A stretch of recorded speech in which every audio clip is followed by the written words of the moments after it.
Bonjour, on va commencer maintenant la session de controverses avec deux principales controverses, l'une autour du diabète et l'autre autour du coronarien asymptomatique. Et la première controverse s'annonce haute en couleur entre le professeur Béniz qui nous arrive directement de Casablanca et Olivier Dupuis qui vient de beaucoup plus près puisqu'il est à Saint-Joseph à Paris. Ahmed, je te propose de commencer dès maintenant si tu veux bien.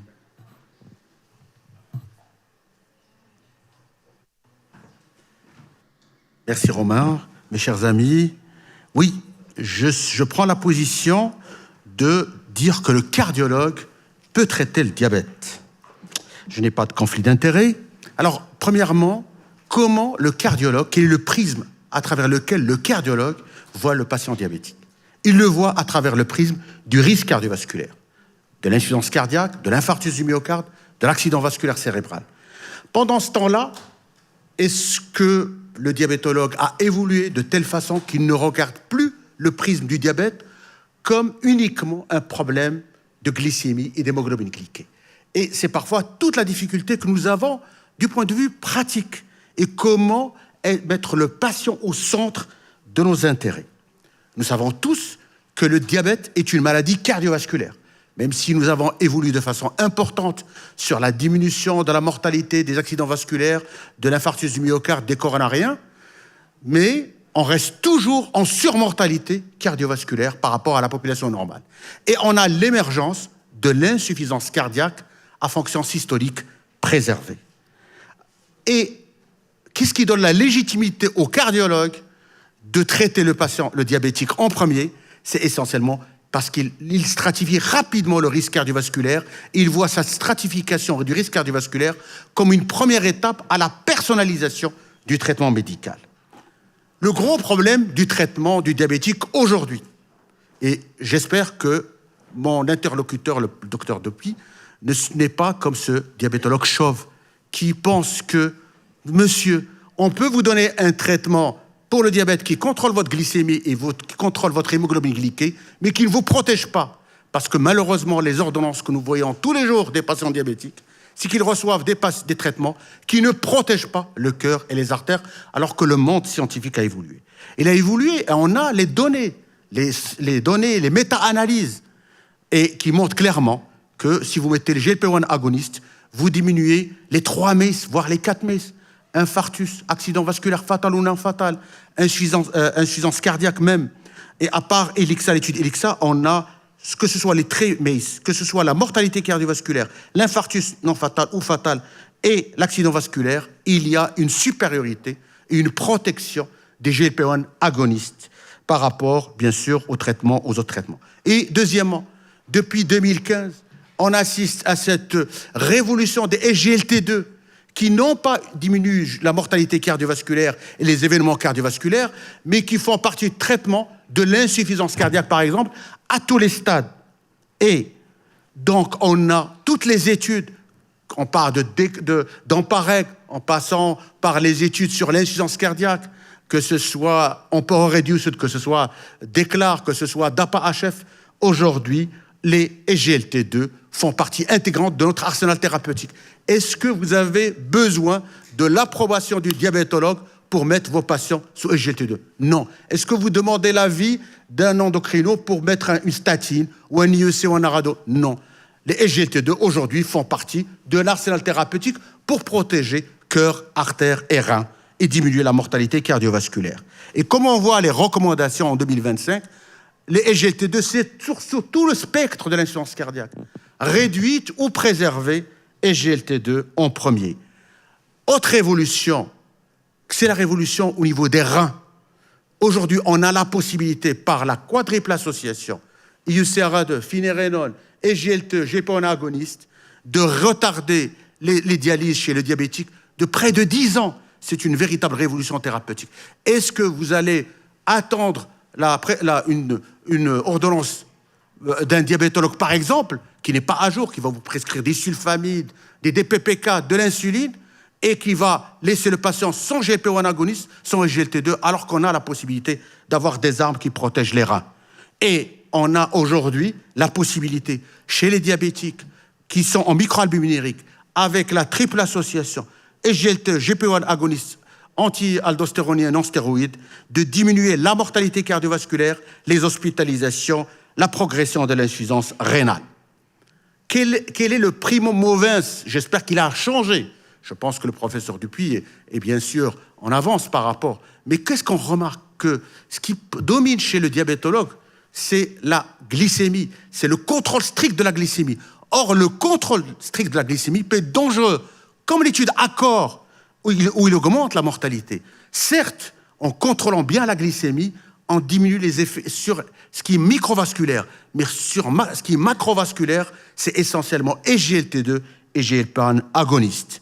Et on voit clairement, et ça c'est un très beau papier du professeur Batt, et qui montre clairement que quelles sont aujourd'hui les armes que nous avons face aux diabétiques. C'est essentiellement SGLT, GLP-1 agoniste, metformine, la fameuse metformine, c'est un peu l'évidence sur tout ce qui est macrovasculaire, n'est pas tout à fait évident. Et bien sûr, les recommandations qui mettent en avant chez les patients diabétiques SGLT2 en cas de risque d'insuffisance cardiaque ou d'insuffisance rénale et GLP-1 agoniste en cas de risque athéromateux, essentiellement en prévention secondaire. Donc on les voit en vert au niveau de recommandation 1. Par contre, les fameux produits, médicaments qui sont régulièrement prescrits par les diabétologues sont essentiellement des médicaments qui sont dénués de protection cardiovasculaire, comme la pioglitazone, qui certes contrôle la glycémie, qui augmente le risque d'insuffisance cardiaque. Et donc on voit aussi avec l'insuline même qui ne diminue pas, on n'a pas assez de preuves, par exemple par l'insuline, qu'il y a une protection cardiovasculaire. Je ne parle pas des recommandations que connaît bien mon ami le docteur Dupuy. Je les vois bien, que ce soit recommandations ADA, qui mettent toujours cette nouvelle notion de mettre le patient au centre et bien sûr de personnaliser le traitement et toujours protéger le cœur et les reins comme un élément important. Est-ce que le cardiologue peut prescrire en toute sécurité un GLP-1 agoniste? Oui, il peut le prescrire. On a les recommandations, on a les papiers pour le faire. Est-ce qu'il peut prescrire un GLP-1 agoniste? Oui, il peut le prescrire, sans aucun problème, à condition, bien sûr, de respecter un certain nombre de conditions et, bien sûr, de bien éduquer le patient. Est-ce qu'il peut prescrire un GLT2? On le fait tous les jours. Il y a certes un surrisque d'infection urinaire, en particulier d'infection mycotique, mais quand on voit le nombre de preuves majeures qu'ont les SGLT2 et qu'on prescrit tous les jours, on protège les patients. Est-ce que nos médecins peuvent le faire? En Allemagne, ils ont des médecins internistes avec une carte et ils prescrivent sans aucun problème. Et est-ce que le patient arrive qui a un diabète, juste regarder la carte et prescrire le traitement et suivre les recommandations.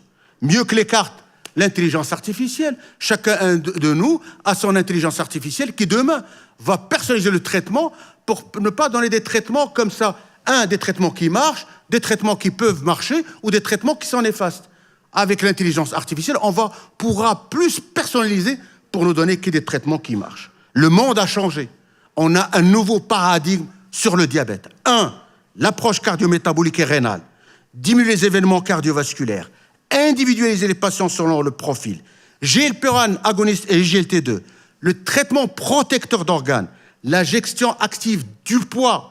La sécurité métabolique et le contrôle continu, bien sûr, du diabète. Alors, si la glycémie est belle, tout va bien? Non, monsieur l'endocrinologue. La vie est belle quand on protège le cœur, les reins et la vie sociale. Je suis à la dernière seconde et bien sûr, on a vers une nouvelle spécialité qui est le cardiodiabétologue. C'est pas moi, c'est le professeur Braunwald qui le dit, le père de la cardiologie moderne, qui dit clairement qu'aujourd'hui, que les cardiologues doivent évoluer. Ils ont cette possibilité et pas uniquement la possibilité, mais cette obligation de traiter les patients diabétiques et de protéger cœur, artères et reins. Je vous remercie.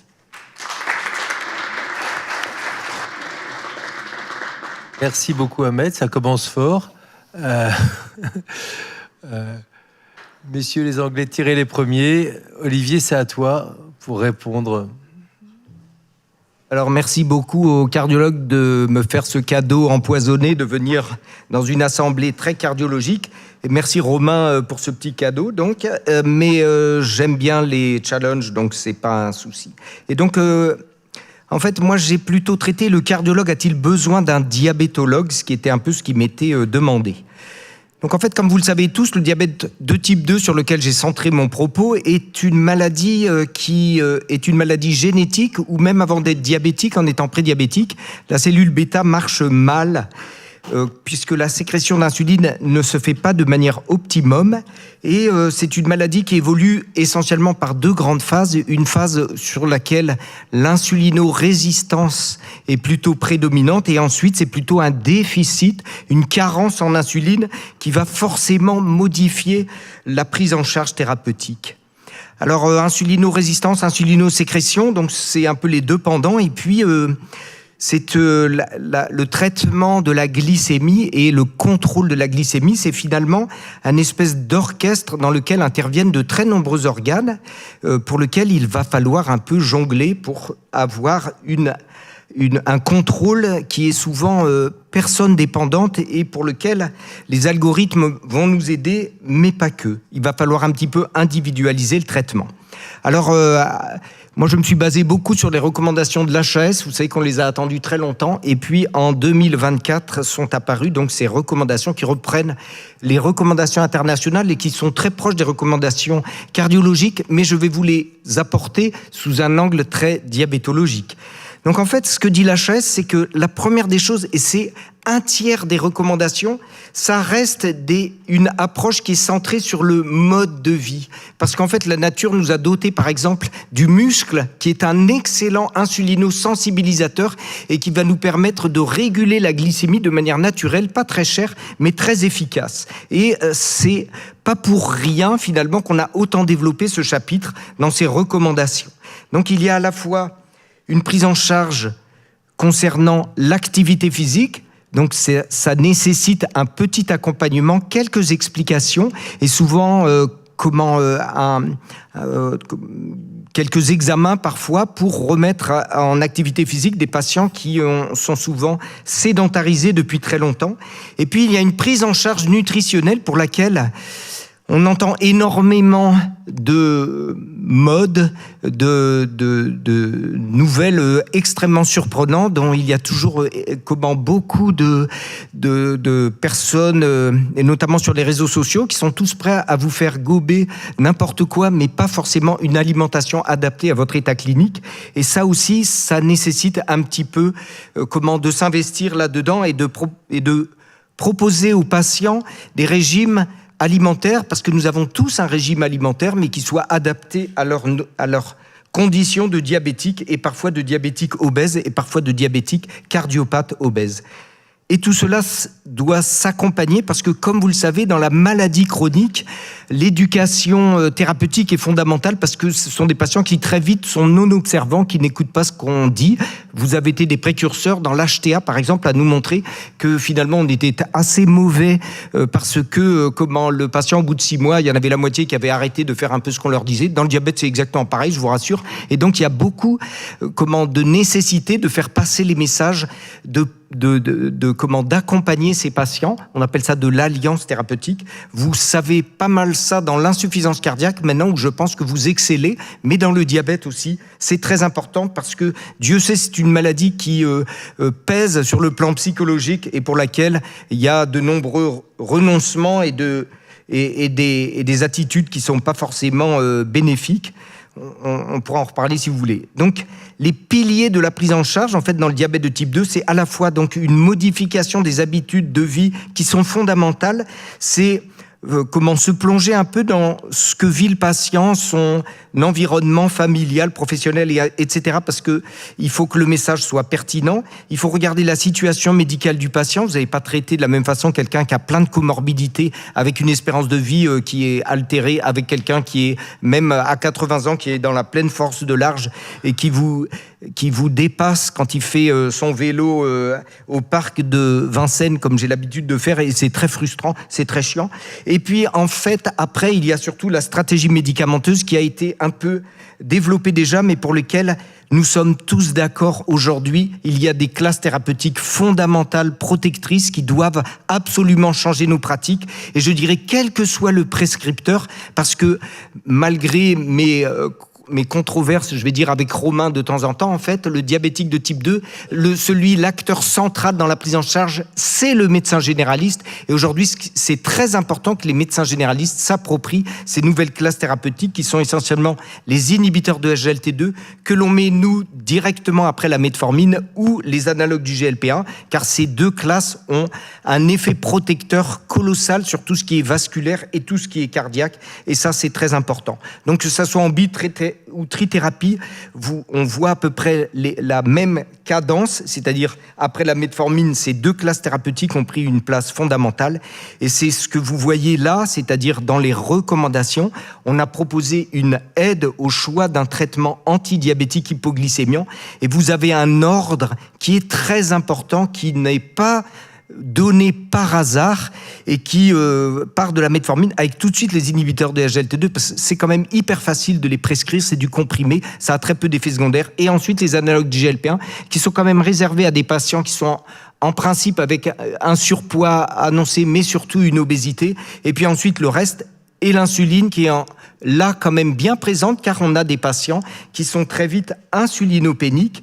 Et dès qu'ils sont insulinopéniques, en fait, il faut les accompagner aussi avec des capteurs de glycémie qui aujourd'hui inondent le marché. Encore faut-il s'être un tout petit peu intéressé à cet outil qui est hyper facile, mais pour lequel on doit demander au patient un partage de ses données. Donc en général, on lui demande s'il veut bien montrer son smartphone avec ses données. Et c'est lui qui peut un peu mener le bal, si je puis dire, si vous n'êtes pas familiarisé avec ça, et qui vous apprendra très vite comment se servir de ça. Et donc vous avez des données qui sont internationales maintenant, qui ont fait l'objet de consensus, et surtout, c'est ce que j'ai souligné, les tendances quotidiennes. En fait, c'est toutes les données sur 7, 14, 30 jours qui sont colligées, pour lesquelles, quand ça monte, on voit bien qu'il n'y a pas assez de traitement ou d'insuline ou un mode de vie qui n'est pas forcément adapté. Puis quand ça descend un peu trop, on voit bien que le patient est surtraité et il va falloir changer aussi quelque chose. Et dès que le patient est sous insuline aujourd'hui, c'est remboursé. Je me dépêche parce que je vois que le temps tourne, mais je suis à la fin.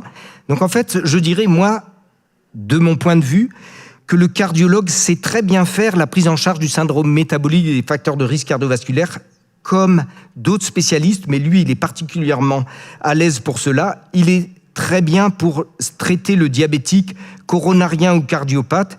Pour la gestion des nouvelles classes thérapeutiques, et il faut absolument qu'il le fasse, c'est évident, et surtout dans l'insuffisance cardiaque, puisque nos patients ont tendance à évoluer comme ça, et c'est vraiment un problème. Et donc, il a vraiment une action que je dirais cardio-centrée, alors que le diabétologue, lui, dans la prise en charge hygiéno-diététique, je pense qu'il a quand même quelques compétences, et puis il a une prise en charge pas comme le cardiologue que j'appelle holistique, comme dans les termes utilisés actuellement. Avant, on disait global, ce qui est à peu près la même chose. Et il va s'occuper aussi du microvasculaire, parce que bien avoir un rein qui fonctionne pas mal et pas faire trop de maux perforants plantaires, c'est quand même bien quand on est diabétique. Et on s'occupe aussi, bien entendu, du macrovasculaire, cœur et des vaisseaux. Il va gérer l'insulinopénie et puis il va optimiser les thérapeutiques avec les outils que l'on a aujourd'hui, avec des cibles qui vont s'adapter en fonction de l'âge, des comorbidités et du terrain. Donc pour conclure, c'est ma dernière diapo, le cardiologue n'a pas besoin de diabétologue s'il maîtrise les bases nutritionnelles et hygiéno-diététiques et possède quelques capacités pour accompagner le patient dans ce qu'on appelle l'éducation thérapeutique, s'il a bien intégré les critères d'insulinopénique, parce qu'à ce moment-là, si vous ne mettez pas le patient sous insuline, il sera toujours avec un équilibre catastrophique, et quand il se met à maigrir ou que la glycémie à jeun est toujours élevée, il faut quand même se poser des questions. S'il sait manier un petit peu les insulines, surtout la basale, s'il connaît et sait expliquer la surveillance par les capteurs, comme je vous ai montré, ce qui est quand même très simple, mais je crois pas qu'il y ait beaucoup de cardiologues qui s'y soient mis, et s'il sait adapter les stratégies thérapeutiques. Je vous remercie. Ça, c'est quelques outils modernes.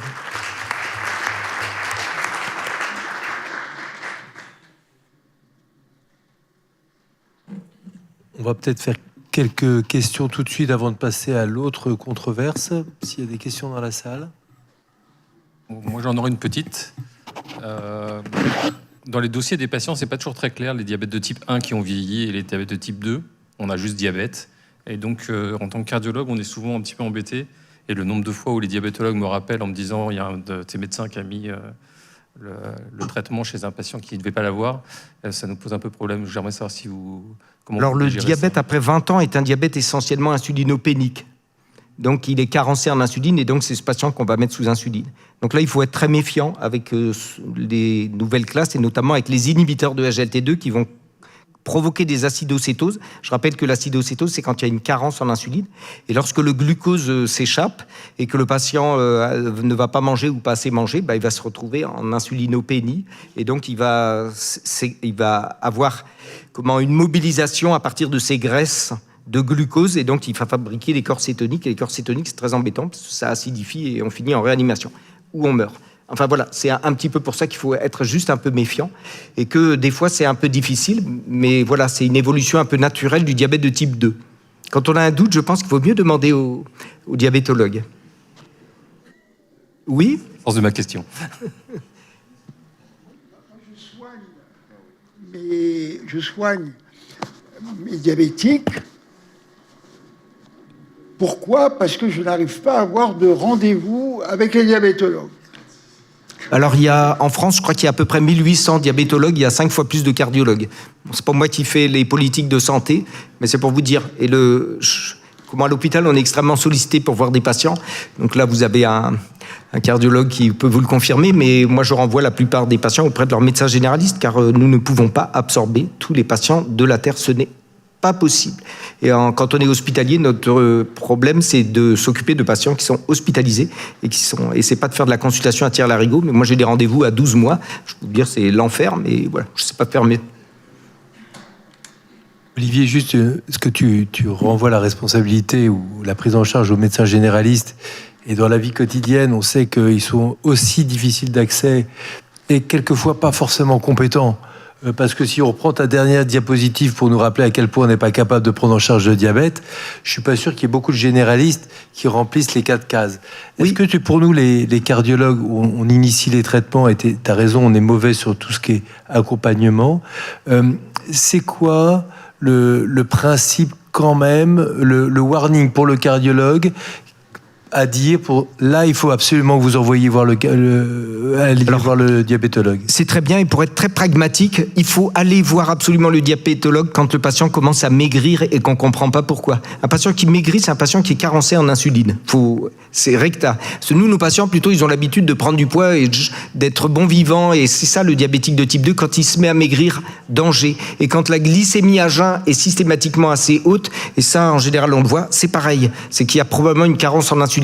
Par contre, quand il se met au vert et que la glycémie fond comme neige au soleil, ce qui arrive, parce que nous, ça c'est bon, vous êtes dans l'insulinorésistance et c'est votre compétence, si je puis dire, ou la compétence de tout le monde. Mais c'est vraiment quand il se met à maigrir, quand il perd du poids, des fois il dit oui, je fais un petit régime, mais bon, mais non, quand il perd du poids, attention, là c'est vraiment le warning.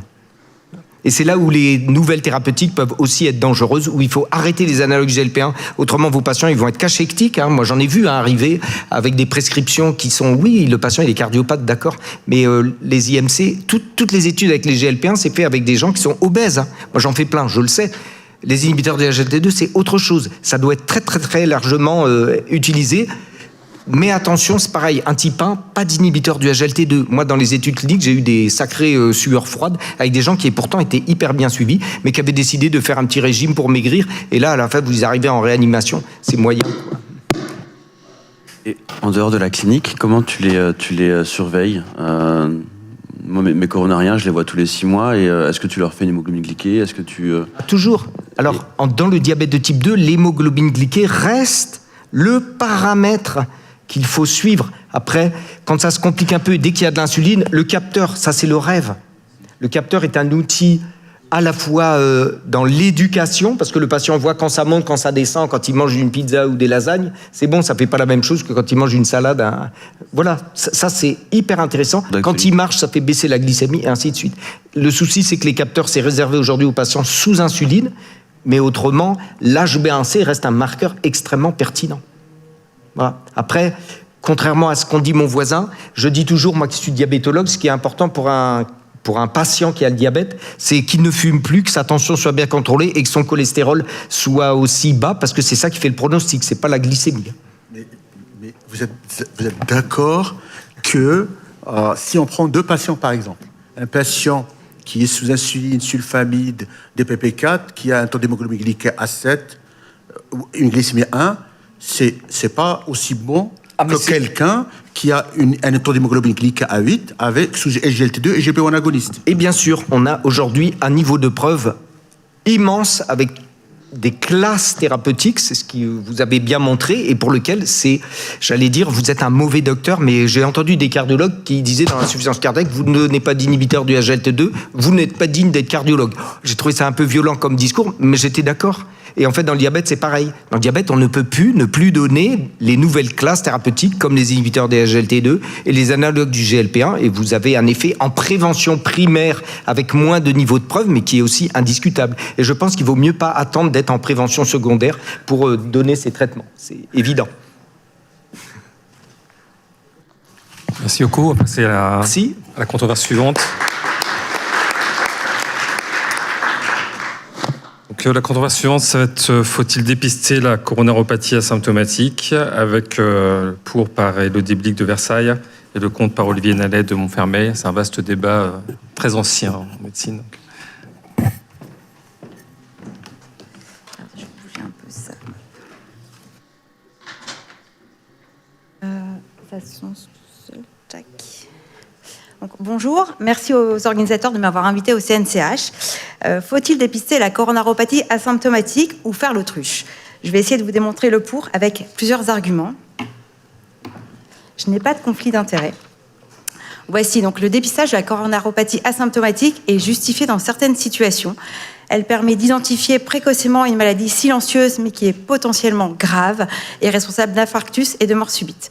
Je vais vous développer plusieurs arguments épidémiologiques, physiopathologiques, de prévention. Il est nécessaire d'un dépistage ciblé.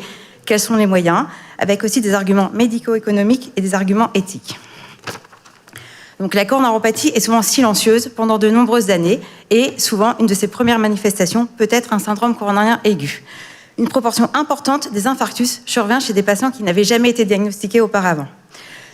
2 à 4% de la population... Donc la coronaropathie asymptomatique est de loin la présentation la plus fréquente en fait de la cardiopathie ischémique et 2 à 4%, ça représente 2 à 4% de la population générale. Après un infarctus, 80 à 100% des patients font de l'ischémie silencieuse. Les patients présentant un angor chronique font 50% font de l'ischémie silencieuse et les 3/4 de l'ensemble de ces patients peuvent présenter des épisodes ischémiques qui sont souvent silencieux. Donc oui, en fait, la présentation clinique de l'ischémie, c'est-à-dire l'angor, la dyspnée d'effort ou autre, n'est que le sommet de l'iceberg. Alors, dans cette étude qui a été publiée par Venner dans The American Journal of Cardiology en 88, une ancienne étude, elle a comparé le pronostic de 3 groupes de patients. Des patients sans ischémie à l'épreuve d'effort, la courbe rouge, des patients avec une ischémie symptomatique, la courbe bleue, et des patients avec une ischémie silencieuse, la courbe noire.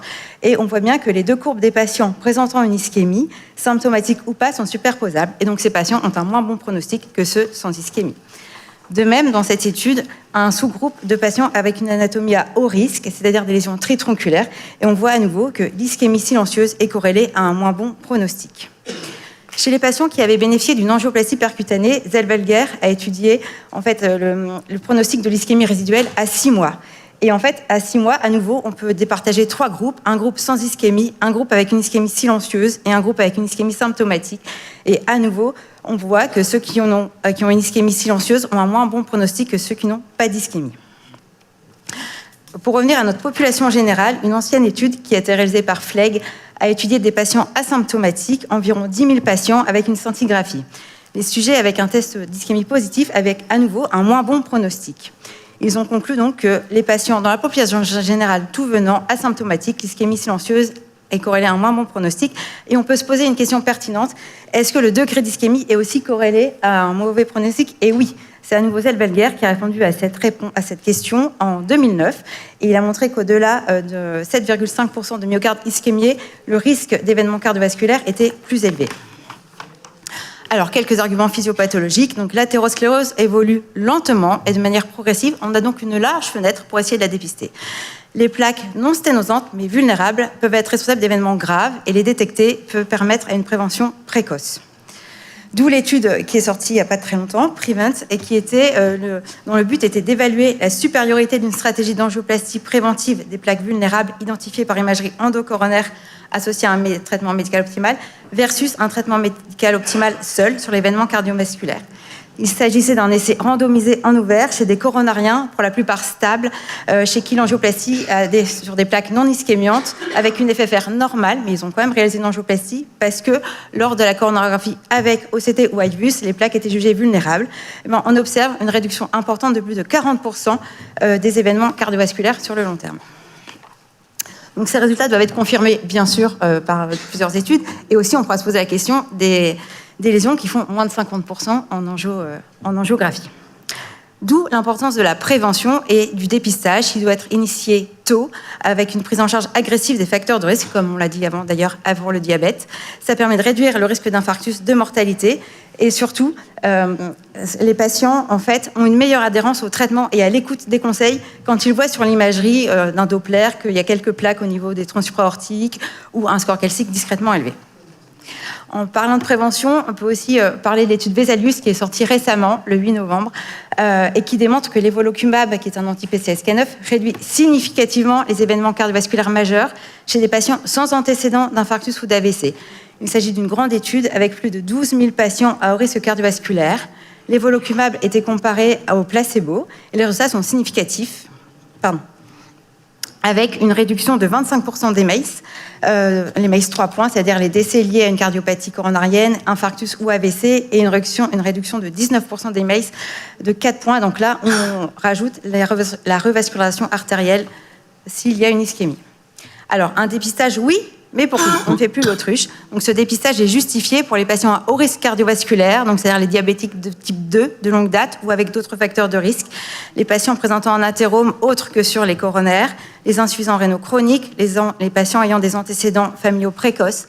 On peut aussi élargir aux patients qui ont plusieurs facteurs de risque cardiovasculaire, aux patients qui ont des métiers à responsabilité ou à haut risque et avant certaines chirurgies. Donc de là, en fait, l'objectif est de dépister et surtout de stratifier le risque avec deux groupes. Donc les sujets à haut ou très haut risque, oui, la recherche d'ischémie ou de maladie coronaire est importante. Les sujets à risque plus bas, où pour l'instant, on n'a pas démontré davantage. Dans la population des sujets sains, c'est-à-dire sans maladie cardiovasculaire athérosclérotique, sans diabète, sans dyslipidémie familiale, sans insuffisance rénale chronique, on peut estimer le risque cardiovasculaire global par le score, qui s'appelle score 2 pour les patients de moins de 70 ans, ou score de HOP pour les patients de plus de 70 ans. Ce score évalue le risque à 10 ans d'événements cardiovasculaires fatal ou non fatal, et il comprend 5 paramètres qui sont l'âge, le sexe, le taux de LDL, le tabac, la pression artérielle systolique.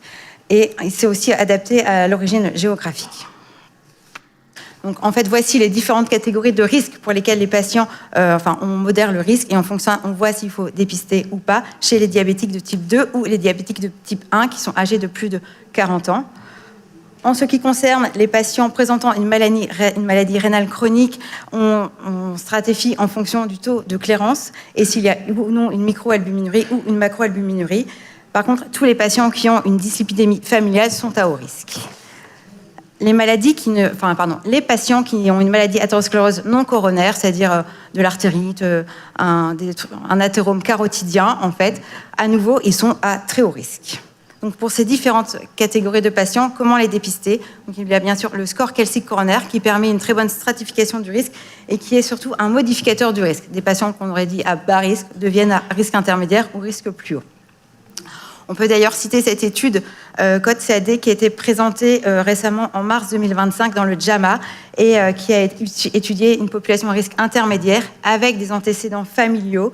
Et l'intérêt était de faire une prise en charge guidée suivant le score calcique pour voir s'il fallait les traiter ou pas. Et en fait, ça a été positif. Donc, quels examens? Il y a aussi, bien sûr, les tests d'ischémie chez certains patients sélectionnés. On peut réaliser Doppler, l'indice de pression systolique, le coroscanner et un bilan biologique. Donc, enfin, quelques arguments aussi médico-économiques où détecter précocement une maladie coronarienne peut éviter des événements graves et coûteux. Effectivement, réaliser un score calcique coûte moins qu'un transport SAMU avec un déplacement d'une équipe de choro et un séjour en musique. Le dépistage doit être ciblé et donc rentable. Du côté éthique, on peut aussi se poser la question, est-ce que informer un patient à risque de l'existence d'une maladie silencieuse lui permet de prendre certaines décisions, notamment sur ses modes de vie et sa prévention? En conclusion, oui, il est pertinent de dépister la coronaropathie asymptomatique à condition de viser certains patients à risque et d'utiliser des outils non invasifs et validés. Je vous remercie de votre attention.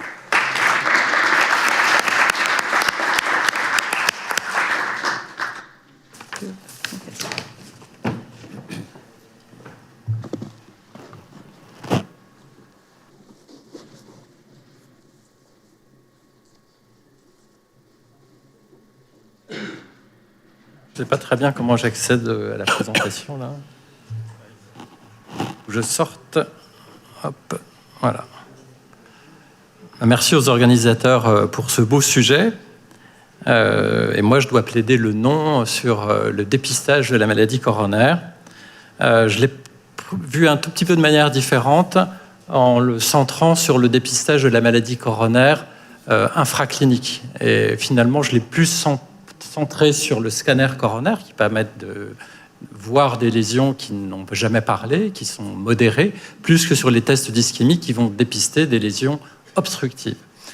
La première question qu'on peut se poser, c'est si on fait essentiellement le scanner plus que le score calcique pour dépister des lésions qui seront infracliniques, c'est quel va être le champ d'action et quelles vont être les conséquences de dire le malade a ou n'a pas de maladie coronaire débutante ou plus importante. Ça va être le LDL, l'aspirine, la revascularisation et un peu la pression artérielle élevée.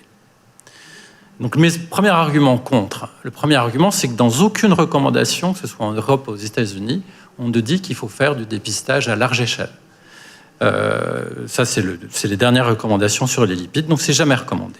Qu'on prenne le diabète, le lipide, l'hypertension artérielle, c'est pas recommandé. La technique qui est recommandée actuellement, c'est ce que tu as décrit tout à l'heure. On parle de variables classantes, par exemple l'insuffisance rénale chronique, le diabète compliqué. Si on n'a pas ces variables classantes, on a des scores, tu l'as parlé, score 2, OP, diabète. Les choses se sont affinées avec le temps, ces scores ils sont quand même améliorés.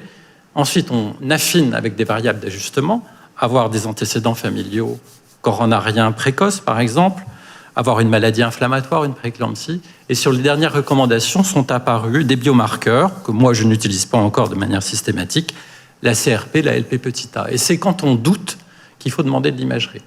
L'imagerie étant, ça peut être le score calcique, moi j'ai centré mon sujet sur le scanner, mais ça peut être aussi l'écho-doppler. La maladie athéromateuse, par définition, c'est diffus. Dans les recommandations actuelles, c'est un niveau 2A chez les gens à risque intermédiaire, mais pas chez les gens à haut risque. Ça, c'est important à dire. Et on en arrive à cet algorithme où vous allez décider en fonction du niveau de risque du seuil de LDL. On peut y voir un paradoxe dans ces recommandations qui est à mon avis le cœur du sujet, c'est qu'on vous dit, quand vous avez un athérome coronaire, ou ailleurs d'ailleurs, qui est significatif, vous êtes d'emblée classé dans la variable à haut risque. Sauf que, on vous dit qu'il ne faut pas le chercher. Et ça, à mon avis, c'est le centre du sujet de la controverse. Autre argument, c'est que l'anatomie ne suffit pas à elle seule de prédire le risque cardiovasculaire. À lésion athéromateuse identique, un diabétique, on demandera l'avis des diabétologues tout à l'heure, mais un diabétique, un obèse, un malade qui est candidat à la greffe, rein, cœur, c'est pas la même chose que quelqu'un qui n'a pas ces pathologies-là. Un diabétique, il a des anomalies de la coagulation, éventuellement de l'inflammation, une dysfonction endothéliale. Donc, diabétique, non diabétique, maladie anatomie coronaire identique, c'est pas la même maladie. Deuxième chose, c'est que la prise en charge des facteurs de risque ne dépend pas du niveau du risque cardiovasculaire, sauf pour le LDL et là un peu la pression artérielle élevée. Petite grande étude qui a été publiée cette année qui montre, d'épidémiologie, qui montre que quand on a 5 facteurs de risque, les 5 grands facteurs de risque modifiables, on perd plus de 10 ans d'espérance de vie. Et les auteurs ont estimé de ce qu'on récupérerait si on traitait un des facteurs de risque à 55 ans. Et on voit que les 2 facteurs de risque qui sortent et qui sont les plus protecteurs quand on les traite vers 55 ans, c'est l'HTA et le tabac. C'est pas la peine d'avoir un athérome ou pas d'athérome coronaire pour traiter ces facteurs de risque. La cible, elle est la même. Il ne faut pas fumer. Il faut avoir une PAS chez la plupart des malades entre 120 et 130. On n'a pas besoin de connaître l'anatomie coronaire pour décider ça. La revascularisation, je ne vais pas trop discuter là-dessus. Il y a des débats. Ça ne va pas représenter l'essentiel de la population dépistée. Et bon, on ne va pas revenir sur un débat qui revient régulièrement sur l'intérêt de traiter ou pas des coronariens asymptomatiques, je vois un petit risque de dérive que je vois de temps en temps dans le service, c'est de voir des malades qui arrivent en coronarographie, qui ont un scanner positif, avec des lésions obstructives, à qui on fait une coronarographie. Directement, sans être passé par l'ischémie silencieuse. Alors le concept, il est ancien, on l'a bien dit, c'est pas nouveau de demander des Dopplers chez le diabétique, par exemple, de rechercher la maladie hétérozygote, mais ça n'a jamais été démontré. Il y a des études qui ont été faites.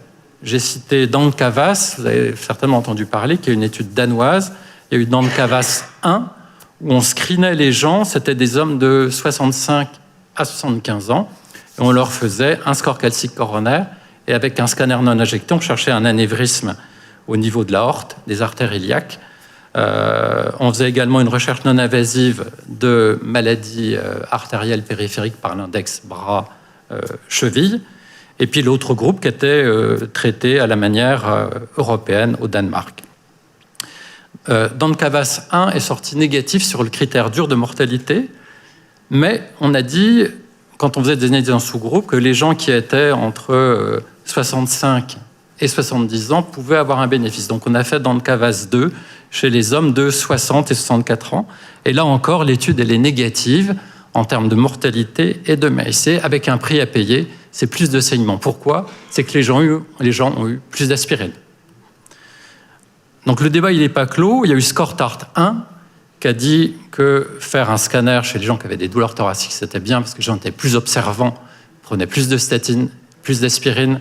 Et donc, il y a eu Scortart 2 qui est en cours, qui va être publié. Donc voici le design. On va prendre des malades qui sont asymptomatiques, qui ont un facteur de risque, et il y aura 2 bras, un bras standard qui va suivre les recommandations européennes, et un bras scanner. Donc le bras scanner, quand il sera normal, ça va être conseil diététique, enfin lifestyle advice.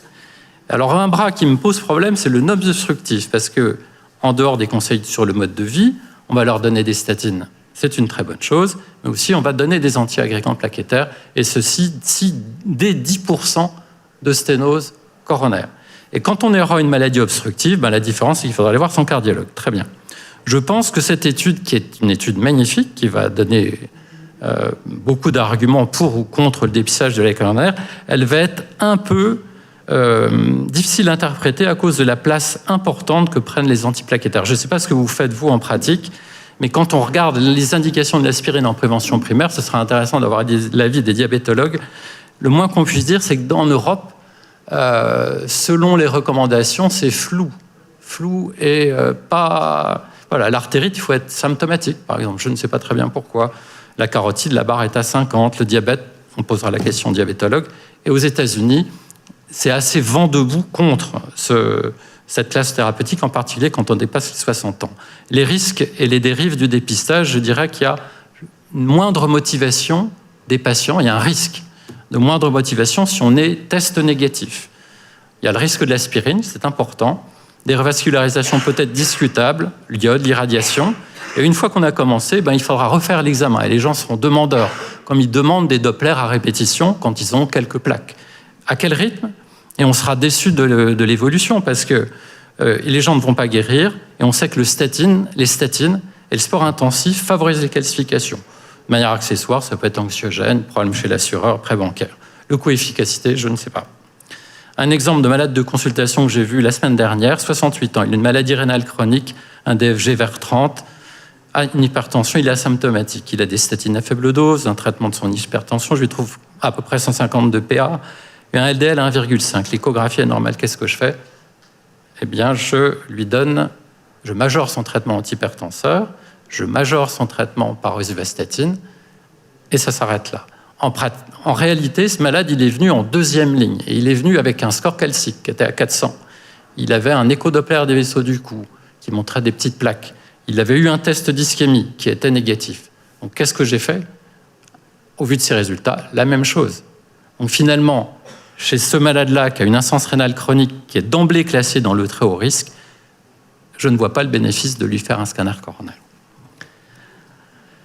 En conclusion, à ce jour, il n'y a pas tellement de raison de faire un dépistage de masse de la maladie coronarière par le scanner.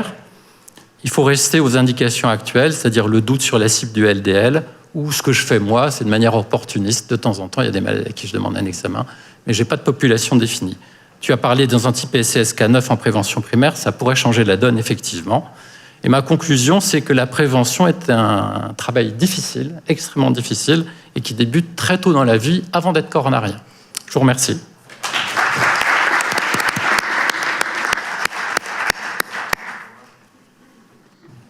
Des questions?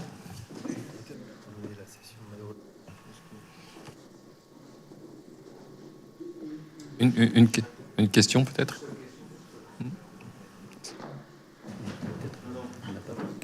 On a débordé malheureusement de 3 minutes sur le temps, donc,